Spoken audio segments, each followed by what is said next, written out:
Dans ce paragraphe, nous allons étudier la comparaison série intégrale. Donc, nous allons voir comment la méthode de rectangle peut permettre de donner des encadrements assez fins qui permettent ensuite d'encadrer les sommes partielles d'une série ou même le reste d'une série convergente. Et on va voir que ces encadrements sont vraiment précis. Donc on se donne des séries qui sont réelles et f une fonction qui est continue et monotone sur un intervalle du type n0 plus l'infini. Donc on va voir qu'on peut encadrer les sommes partielles de la série de termes général f de n, ou en cas de convergence de cette série, on peut essayer aussi d'encadrer ses restes. Donc pour ça, on utilise la méthode des rectangles. Alors par exemple, si la fonction est décroissante sur l'intervalle n0 plus l'infini, eh bien si on se place entre deux entiers consécutifs n plus 1, et on considère l'aire sous la courbe entre ces deux points, d'abscisse n et n plus 1, donc l'aire sous la courbe de la fonction f, c'est l'intégrale de f de t entre n et n plus 1, et on voit que cette aire est plus grande que l'aire du petit rectangle qui est là, qui a pour base n plus 1, donc la longueur de la base c'est 1, la longueur de la hauteur c'est f de n plus 1, donc c'est ce terme, et l'aire du grand rectangle, la longueur de la base c'est 1, la hauteur c'est f de n, donc on obtient cet encadrement, donc on peut démontrer par croissance de l'intégrale, mais c'est quand même plus visuel ici. Et si jamais la fonction est croissante, il faut inverser l'inégalité, on obtient ceci.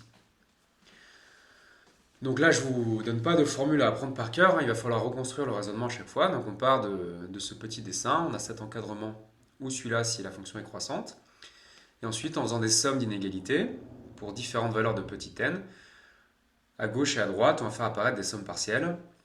Et puis après, ça dépend ce qu'on veut faire, mais comme ça, on construit dans un encadrement. Avec le théorème de convergence par encadrement, on peut obtenir des convergences. Et on a aussi vu que des encadrements peuvent donner des équivalents. Donc là, on peut trouver des équivalents de sommes partielles, des équivalents de restes de séries convergentes. Des choses assez compliquées, juste avec cette petite idée de comparer l'aire sous une courbe avec l'aire des deux rectangles de la méthode des rectangles. Donc on va dérouler ces calculs sur différents exemples. Donc premier exemple, on appelle UN la suite de termes général. UN égale somme des 1 sur k pour k allant de 1 à n moins log de n. Donc ici on reconnaît les sommes partielles de la série harmonique. On a vu que c'était une série divergente et qui a un terme positif, donc on sait que les sommes partielles tendent vers plus l'infini. Et on retranche un terme qui tend vers plus l'infini. Donc là on va avoir une forme indéterminée. Et donc on va montrer une nouvelle fois, parce qu'on l'a déjà fait plusieurs fois en TD, que UN converge vers une limite finie, donc qu'on appelle la constante de l'aire. Donc voyons voir les calculs. Donc ici, on regarde le terme général dans notre somme, c'est 1 sur k, donc on s'intéresse à la fonction inverse qui est à t associé 1 sur t. Donc elle est bien décroissante. Le plus grand intervalle qu'on peut prendre, c'est r étoile plus. Alors donc, si on prend pour tout n fixé t entre n et n plus 1, on a donc 1 sur n plus 1 plus petit que 1 sur t plus petit que 1 sur n, parce que cette fonction est décroissante. Par croissance de l'intégrale, on peut intégrer de n à n plus 1. À gauche et à droite, on intègre une constante, et au milieu, une primitive de 1 sur t quand t est positif, c'est ln de t, donc on obtient cet encadrement. Donc là, plutôt que faire un dessin, comme ici, j'ai raisonné par croissance de l'intégrale, vous choisissez la méthode que vous voulez. Donc ensuite, ces deux petites phrases-là, on va voir que c'est beaucoup plus long à faire en pratique. Donc ce qu'on fait, c'est que toutes ces inégalités, on peut les additionner, parce qu'on a le droit de faire des sommes d'inégalités. Alors je somme pour k allant de 1 à n, puisque je vais faire apparaître ce terme. Je vais le faire apparaître ici. Donc, il faut que je remplace les n par des k, et ensuite je somme pour k allant de 1 à n. Donc à droite, je vais avoir 1 sur k, et je rajoute une somme devant, ça fait somme des 1 sur k. C'est ce que je voulais. Et bien les autres termes, je fais pareil, je remplace n par k, et je rajoute le signe somme. Et maintenant, j'essaye de réarranger tout ceci. Donc à droite, je reconnais donc les sommes partielles de la série harmonique. Habituellement, on les note hn comme harmonique. à la place de Sn. Au milieu, je reconnais une somme télescopique. Ça fait ln de n plus 1 moins ln de 1, qui disparaît parce que ln de 1 égale 0. Et à gauche, ce ne sont pas tout à fait les sommes partielles de la série harmonique. Il faut faire un changement d'indice. Donc si vous posez k' égale k plus 1, ici vous allez de 2n plus 1.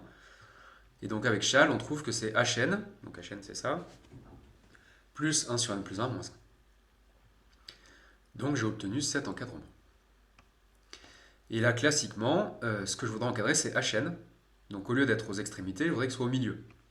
Donc là, on réécrit cette inégalité différemment. Donc hn plus grand que ln de n plus 1, on l'écrit ici. Ensuite, j'ai une deuxième inégalité ici. Je fais passer 1 sur n plus 1 moins 1 à droite. Et j'obtiens que hn est plus petit que ceci. Et donc là, j'ai réécrit la même inégalité, mais j'ai hn au milieu. Et donc là, j'ai bien encadré mes sommes partielles. C'est ça que je voulais. Donc maintenant, on utilise des méthodes qu'on a apprises dans le chapitre sur les suites. Donc cet encadrement peut donner la limite de hn, puisque ce terme tend vers l'infini. Donc ce terme tend vers l'infini, mais ça on le savait déjà. Cet encadrement peut aussi servir à montrer que hn est équivalent à log de n. Donc là, on l'a déjà fait plusieurs fois, je ne le refais pas. Là, on veut faire encore plus compliqué. On veut faire hn moins log de n. Donc vous prenez hn, vous soustrayez son équivalent. Donc il ne faut surtout pas dire que ça devient équivalent à 0. On veut savoir ce qui va se passer. Alors, si je fais hn moins log de n, c'est ce que l'énoncé appelle un. Et d'après l'inégalité qui est là, c'est plus grand que ln de n plus 1 moins ln de n. Et comme ln est croissante, c'est positif. Donc ma suite un est minorée par 0. De plus, si je fais un plus 1 moins un, ça fait hn plus 1 moins hn moins log de n plus 1 moins log de n. Si on simplifie ici avec la relation de Chasles, 1 sur n plus 1 moins log de n plus 1 moins log de n. Et ça, c'est écrit au départ. Si je fais 1 sur n plus 1 moins ça, et bien c'est négatif. Donc j'obtiens qu'un, elle est décroissante. Alors, comme elle est décroissante et minorée par 0, je sais qu'elle est convergente. Alors sa limite, on la note gamma, donc c'est un nombre positif. Et donc comme hn moins log de n converge vers gamma, on peut dire que hn moins log de n, c'est égal à gamma plus un petit taux de 1. Et donc en faisant passer le log de n de l'autre côté, on obtient cette écriture. On appelle ça un développement asymptotique à deux termes, puisque j'ai deux termes ici, des sommes partielles de la série harmonique. Alors on dit développement asymptotique et pas développement limité, puisqu'ici, ce n'est pas une puissance de n, c'est un logarithme. Donc ce n'est plus dans le cadre des développements limités. Et donc en physique, ça c'est l'approximation d'ordre du premier ordre, et ça c'est l'approximation du second ordre. Et puis après, on peut continuer le développement. Voilà, donc ça, je vous invite à aller revoir les TD sur les suites. Et on a dû aussi le revoir dans le TD sur les accroissements finis, dans le chapitre sur la dérivation. Et donc la constante gamma, on peut calculer des valeurs approchées. Bon voilà, ça fait à peu près 0,58. Donc ça, c'est vraiment un exemple très très classique des problèmes de concours. Alors maintenant, on va voir un deuxième exemple. Donc c'est celui-ci. Donc là, je prends la série de termes générales 1 sur n carré. Donc on a vu dans un exemple qu'elle était convergente. Donc si une série converge, je peux définir le reste, et je sais que le reste converge vers 0. La question qu'on va souvent se poser, c'est à quelle vitesse le reste converge vers 0.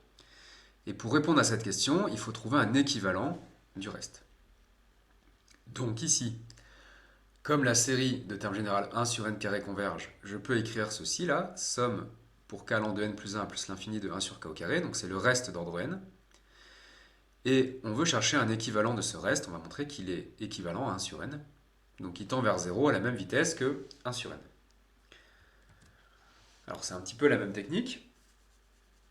Donc là on le fait pour la série de termes générales 1 sur n carré, mais la méthode s'adapte pour d'autres séries convergentes.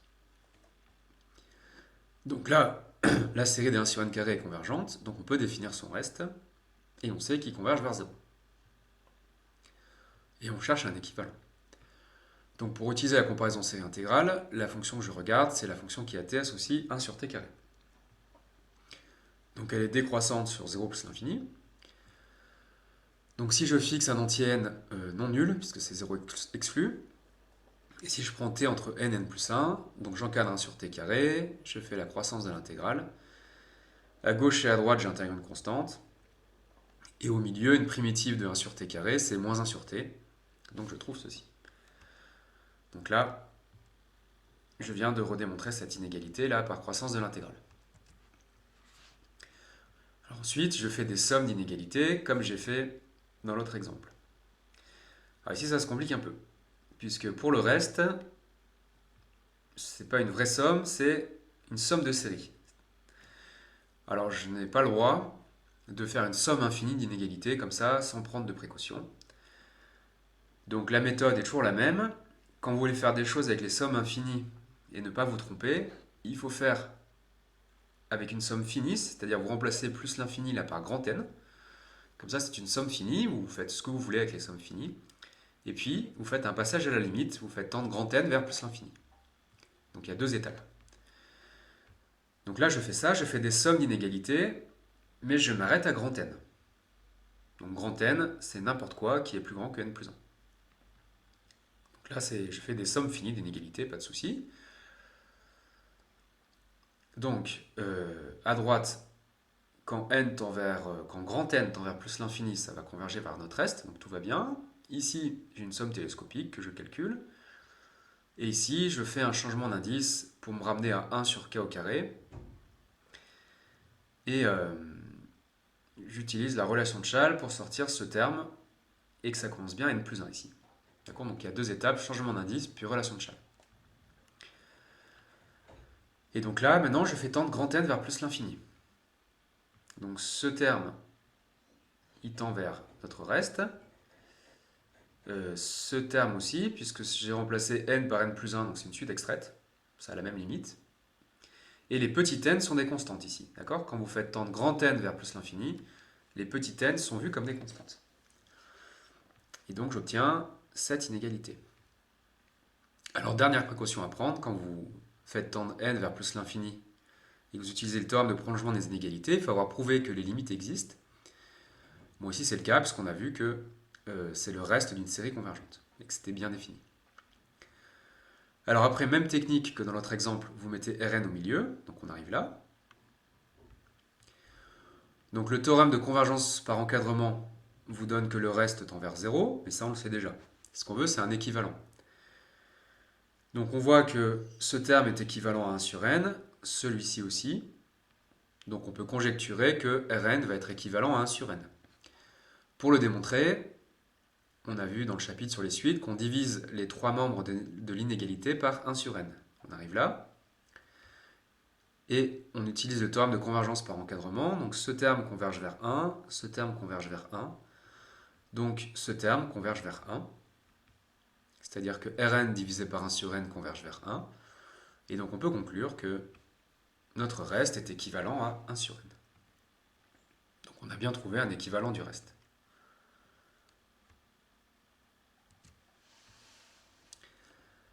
Et ensuite, troisième exemple, cette fois c'est avec une somme partielle.